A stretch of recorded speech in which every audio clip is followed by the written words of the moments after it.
Right, so I've been reading some of your comments. People have been saying on the video for the 129 EVO, the 919X or whatever it was called, and a few of my other videos, what is a cheap tool that can do the live data. Now, I've done the video on this, but I've still had a lot of people commenting.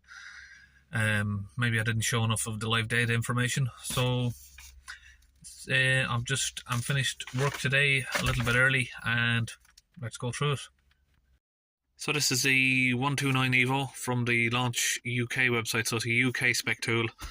So we'll just fire straight into the live data and we'll look at that. That's what most people seem to be interested in. Okay, we're firing it up. It's just doing an automatic scan. Okay, we're done. So this immediately just does the automatic scan and then comes up with a diagnosis report straight away there. Everything's normal on this car, so we're going to press back. Now we need to find the system that we want to enter for the live data. So if it's the engine, then we're going to go into that sort of module. So just there we have the diesel engine. Let's enter. Press OK. Data stream. We can click or select one item if we want. Let's select all and press OK. So there we have the live data, accelerator position, airflow meter, air mass desired, barometric pressure, engine coolant temperature, engine oil temperature, fuel pressure.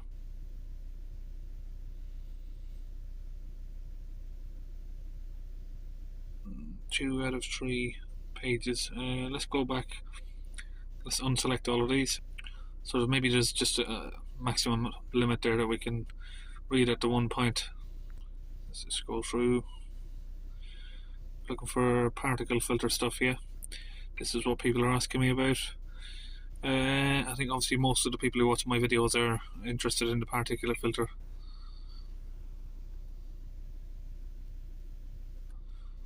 Yeah, so if I was doing this on my tab 3 and I was looking for information on the particle filter, I would select the particle filter items, and I would also select the engine coolant temperature.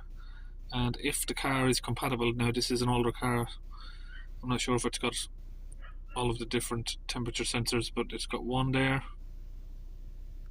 Okay, so I can only find the one temperature sensor on the exhaust. Now this is just a 2010 car. Obviously newer cars can have 3 or 4. So now we'll press OK.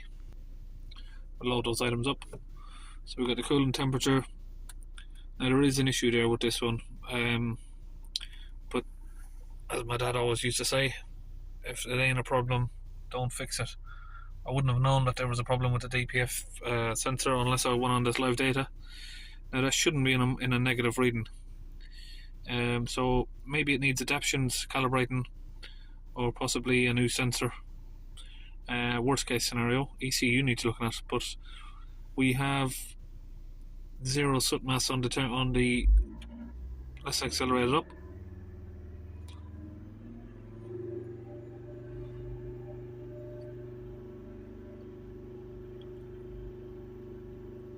Temperature sensor 228 degrees. See if that increases if we accelerate it.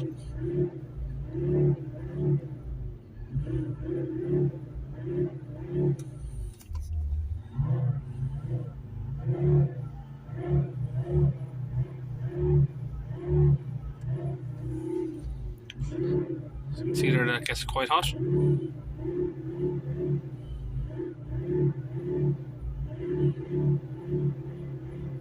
Very low pressure on the DPF, suspiciously low to be honest. Now of course, the same as my tab 3, you have got the same option of using the graph. So if I hold up the revs of the car, we've got the graph there. Drop the revs, it comes down, bring them up.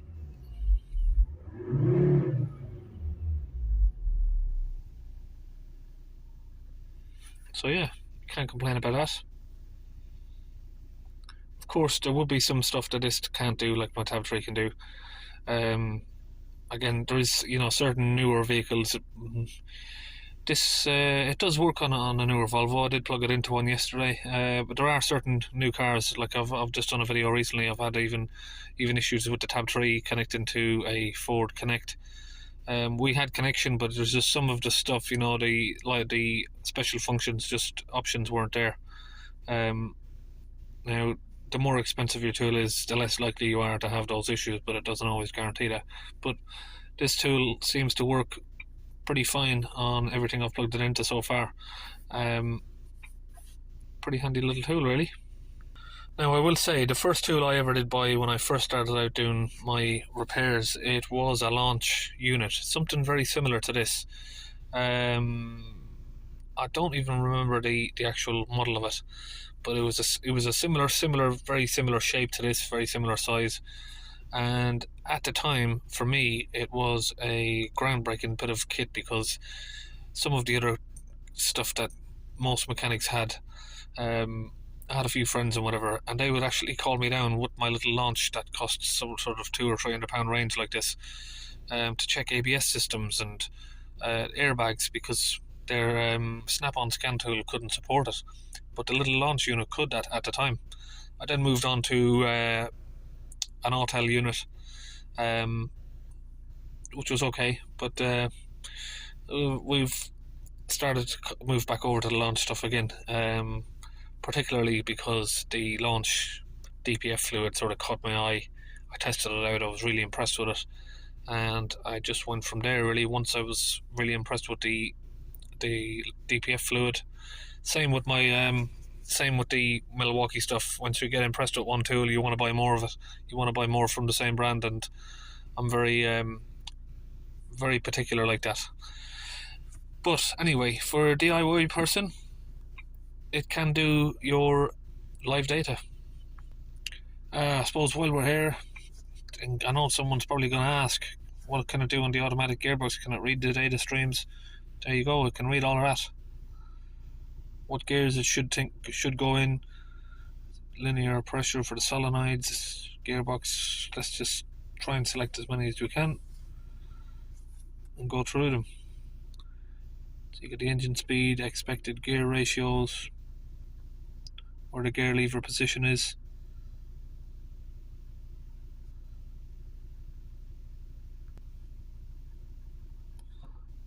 Oh yeah, you just slide it up and then it skips to page 3 and 4. Oil temp for the gearbox, that's very handy if you're doing an oil service on the gearbox.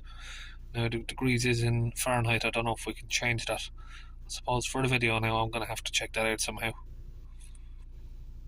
It's got the prefer the Celsius. So we have unit of measurement. Let's try switching it to that. Metric. So we'll go back into the car again. Oh, auto detect. I suppose I better go back and just show you how quickly that done that. Now for a small cheap tool, watch how quick this is. Press OK, let's do a search on the car.